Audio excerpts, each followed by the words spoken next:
আসসালামু আলাইকুম, ওয়েলকাম করছি রিয়াসাদ আজিম। ভিন্ন ধর্ম মতাদর্শী যারা শুনছেন সবার প্রতি আন্তরিক কৃতজ্ঞতা। মিরপুরের উইকেটের রং নিয়ে আমরা যারা আলোচনা করেছি, 5জন স্পিনার প্রতিপক্ষ খেলিয়েছে, 50 ওভার বল করেছে, সবশেষ ম্যাচে রেকর্ড করেছে ওয়ানডে 54 বছরের ইতিহাসে বাংলাদেশকে সুপার ওভারের ম্যাচে হারিয়েছিল। সেই ম্যাচের পরে বাংলাদেশ আজকের ম্যাচে কেমন করে সেই আলোচনা, সেই চিন্তা। টসের আগে যে ধরনের ভাবনা মাথায় কাজ করছিল তাতে হতে পারে যে বাংলাদেশ হয়তো 250-এর আশপাশে একটা স্কোর করতে পারে। মনে হতে পারে যে ওপেনিং পার্টনারশিপটা এদিন যদি 50+ করতে পারে, বাকি ব্যাটাররা কিছুটা হলেও আরাম পাবেন। এন্ড অফ দ্য ডে বাংলাদেশের সেই চোখ জুড়ানো এক্সপেক্টেড ব্যাটিং আমরা দেখেছি, আমরা পেয়েছি। সৌম্য সরকার আরো একবার ক্যারিবীয়দের বিপক্ষে অসাধারণ খেলেছেন। সৌম্য সরকার আরো একবার সেঞ্চুরির সুযোগ হাতছাড়া করেছেন। তার ক্যারিয়ারে এরকম অসংখ্য দারুণ ইনিংসে অপমৃত্যু আমরা দেখেছি, মিরপুরে দেখলাম সবশেষটা। সাইফকে নিয়ে যে আলোচনা ছিল যে টি-20 ফ্ল্যাশি সাইফ, ওয়ানডেতে তিনি কতটা কার্যকর, সেই সাইফ 80 রানের অনবদ্য ইনিংস খেলে প্রমাণ করে দিয়েছেন যে কোনো ফরম্যাটেই তাকে আপনি বিবেচনা করতে পারেন এবং যে কোনো ফরম্যাটেই ব্ল্যাঙ্ক চেক হিসেবে বাংলাদেশ দলের জন্য নিজের সর্বোচ্চ দিতে প্রস্তুত তিনি। এই যে সৌম্য আর সাইফের আলোচনা করছি, একটা সময় আমাদের সবার মাথার মধ্যে একটা ব্যাপারই কাজ করছিল যে এই দুজনের মধ্যে কে আগে সেঞ্চুরি করবে।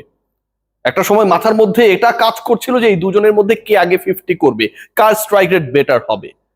49 বলে 50 করা সৌম্য 50 করার পথে, সাইফ তাকে ছাড়িয়ে গেলেন 44 বলে 50। 100 করার ক্ষেত্রে, ছক্কা মারার ক্ষেত্রে দুজনের সে কি প্রতিদ্বন্দ্বিতা। শেষ পর্যন্ত যখন সাইফ ফিরে গেলেন, বাংলাদেশের স্কোর 176। অনুমান করে বলুন যে সেই সময় কত ওভারে খেলা চলছিল। অনুমান করার দরকার নাই, বাংলাদেশের সে সময় 26তম ওভার রানিং। 25 ওভারে একটা দল বিনা উইকেটে 176 রান করেছিল। সাইফ হাসান আউট হবার পর 26তম ওভারে দ্বিতীয় বলে বাংলাদেশের প্রথম উইকেটটা পড়ে। এরপর থেকে দল যেভাবে খেলেছে, এরপর থেকে বাংলাদেশ যেভাবে ভুগেছে, স্ট্রাগল করেছে, আজকের ম্যাচে বিশাল জয় নিশ্চিত করার পর, সিরিজ নিশ্চিত করার পর, র্যাঙ্কিং এ 9 আর 10-এর লড়াইয়ে আরো একবার এগিয়ে যাবার পরেও অতৃপ্তির জায়গাটা ওই ব্যাটিং নিয়ে থেকেই যাচ্ছে। বাংলাদেশ দল যারা 25 ওভারে 176 করেছিল, পরের 25 ওভারে যদি আরো 176 তো, কারণ শেষ 10 ওভার, শেষ 5 ওভার, শেষ 8 ওভারে আপনি পেটাবেন, সেটাই তো হিসাব। পরের 25 ওভারে আপনার হাতে 10টা উইকেট রয়েছে, সেটাই তো হিসাব। তাহলে বাংলাদেশের স্কোর দাঁড়ায় 50 ওভার শেষে 352, ভুল শুনছেন না। কিন্তু শেষ পর্যন্ত বাংলাদেশ 296 বেশি করতে পারে নাই। পরের 150 বলে বাংলাদেশ দল কত করেছে জানেন? 120 রান। পরের 25 ওভারে বাংলাদেশ 120 রান অ্যাড করেছে। প্রতি ওভারে বাংলাদেশ 6-এর উপরে রান তুলতে ব্যর্থ, এমনকি 5-এর উপরও রান তুলতে ব্যর্থ। পরের 25 ওভারে 120 করতে 8টা উইকেট গেছে টিম টাইগার্সের। সৌম্য সরকার আর সাইফ হাসান, ওই যে বলছিলাম যে প্রতিদ্বন্দ্বিতা, কে আগে শতক হাঁকাবে, কার ইনিংসটা কত বড় হতে চায়, কত বড় হতে পারে, বাংলাদেশের ওপেনিং এ হাইয়েস্ট পার্টনারশিপটা কত, সেটাও সবাই খোঁজার চেষ্টা করছিল।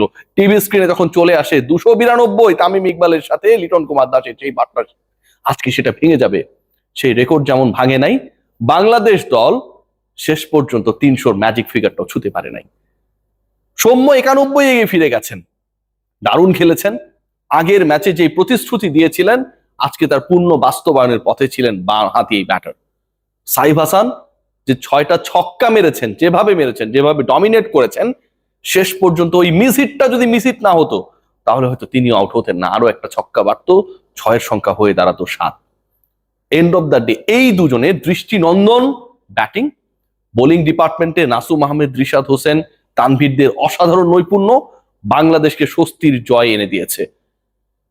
এবছরে আর ওয়ানডে খেলার সম্ভাবনায় না থাকা টিম টাইগার্স শেষ পর্যন্ত এই ম্যাচটা জয় যখন শেষ করে, সেখানটায় আক্ষেপের নাম হয়ে যায় মাস্টার ক্লাস সালাউদ্দিন।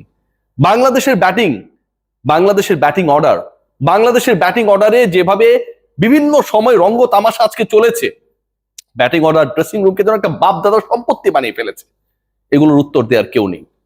নাজমুল হোসেন শান্ত যখন আউট হয়ে গেলেন, বাংলাদেশের বাকি আর মাত্র 39 বলের খেলা, স্কোর হচ্ছে 252। 4th উইকেট হিসেবে নাজমুল হোসেন শান্ত ড্রেসিং রুমে ফিরে গেলেন।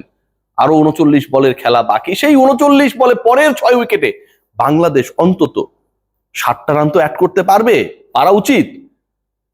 পরের ব্যাটার হিসেবে আসলেন মাহিদুল অঙ্কন, এমনকি নুরুল হাসান সোহান, আজকেও যিনি 8 বলে 16 রানের অপরাজিত ইনিংস খেলেছেন, আগের ম্যাচেও যিনি ভালো টাচে থেকে অপরাজিত থেকে তার ইনিংসটা শেষ করেছেন।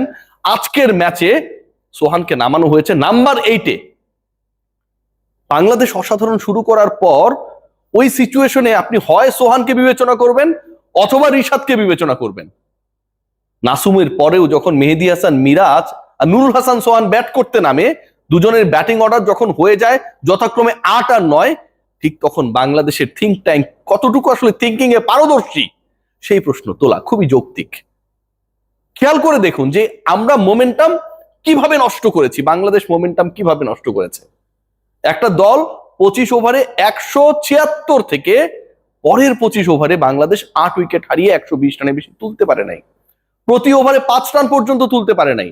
রানা বলও যদি বাংলাদেশ খেলতো 150 রান অ্যাড হলেও বাংলাদেশের স্কোরটা দাঁড়াতো 326। যেই দলটা স্ট্রাগল করেছে আগের 2 ম্যাচে, যেই দলের ব্যাটিং নিয়ে অনেক বেশি প্রশ্ন ছিল, সেই টিম টাইগার্স আজকে যখন 2 ওপেনারের ব্যাটে ঘুরে দাঁড়ানোর ইঙ্গিত দেয়, আগের সবকিছুই ভুল ছিল, আমরা আমাদের ফেভারিট ফরম্যাটে ফিরেছি, এটাই ওয়ানডে, এটাই সৌম্য সরকার, এটাই সাইফ হাসান, যখন এই রিথিঙ্কিং গুলো মাথার মধ্যে কাজ করা শুরু করেছে, তখন সালাউদ্দিনের মাস্টার ক্লাস। উল্টাপাল্টা ব্যাটিং অর্ডার, বিভিন্ন ব্যাটারকে বিভিন্ন জায়গায় প্রমোট করা, একটা ব্যাপার দেখিয়ে দিয়েছে, ডেফিনেটলি উই আর রাইট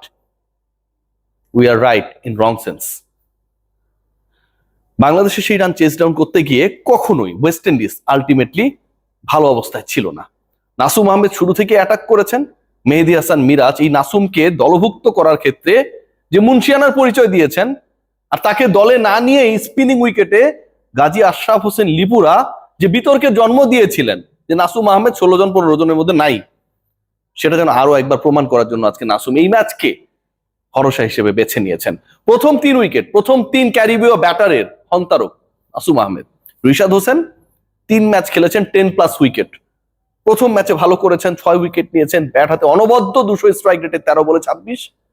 পরের ম্যাচে আরো বিধ্বংসী ব্যাট হাতে আবারও তিনি সফল হয়েছিলেন, 3 উইকেট নিয়েছিলেন, ব্যাট হাতে 14 বলে 39 278 স্ট্রাইক রেটে সেই ইনিংসটা বাংলাদেশকে জেতাতে পারে নাই। এই ম্যাচেও রিশাদ হোসেন উইকেট টেকিং বোলারদের ওই যে ট্যালি রয়েছে, বেস্ট বোলিং ফিগারের ওই জায়গাটায় নিজের নামটা অ্যাড করে নিয়েছেন। একজন লেগ স্পিনার যিনি ব্যাট করতে পারেন, একজন লেগ স্পিনার যিনি গুরুত্বপূর্ণ সময় উইকেট নিতে পারেন, একজন লেগ স্পিনার যিনি ভরসাস্থল হতে পারেন, এই সিরিজের সবচেয়ে বড় প্রাপ্তি আমার কাছে মনে হয় রিশাদ হোসেন। আর প্রাপ্তির জায়গা যদি আরেকটু অন্যভাবে বলি, অবশেষে বাংলাদেশ একটা সিরিজ জয় করেছে, অবশেষে বাংলাদেশ 4 সিরিজ পরে ওয়ানডে সিরিজে জয় পেয়েছে, এবং বাংলাদেশের এই যে জয়, এটা এমন একটা দলের বিপক্ষে অবশেষে এসেছে যেই দলের বিপক্ষে সবশেষ ম্যাচে বাংলাদেশ যেভাবে পরাজিত হয়েছিল, যেভাবে লাস্ট ওভারের ইকুয়েশন মিলিয়ে অলমোস্ট জিতে গিয়েছিল, তারপরও পারে নাই, catch miss, run out miss সবকিছু হয়েছে। সুপার ওভারে গিয়ে বাংলাদেশ যেভাবে 9 বলে 11 রান করতে পারে নাই, 3টা অবৈধ বলের সাথে 6টা বৈধ বল বাংলাদেশকে অপরচুনিটি ক্রিয়েট করে দেওয়ার ক্ষেত্রে আকিল হোসেনের আপ্রাণ চেষ্টা বাংলাদেশকে জেতাতে ব্যর্থ হয়েছিল। মনে করা হচ্ছিল যে শেষ ম্যাচটা বাংলাদেশ মোমেন্টাম হারাবে, সেই যে মনে করা হচ্ছিল, মনে করার যে চিন্তা ভাবনার জায়গাটায় আমরা ছিলাম আটকা, সেটা থেকে অন্তত সৌম্য এবং অপর ব্যাটার সাইফ আমাদেরকে রিলিফ দিয়েছেন। একই সাথে মিরপুরে 10 বছর পর বাংলাদেশ ওপেনিং এ 17 রানে পার্টনারশিপ করেছে, এবং মিরপুর শুধু না, যে কোনো স্টেডিয়ামে যে কোনো প্রতিপক্ষের বিপক্ষে 31 মাস পর, 2 বছর 7 মাস পর বাংলাদেশের ওপেনারদের 17 রানে পার্টনারশিপ আজকে আমরা দেখেছি। শুধু দেখতে পেলাম না, একটা জিনিসই, কে আগে শতক মারতে পারে, সৌম্য নাকি সাইফ?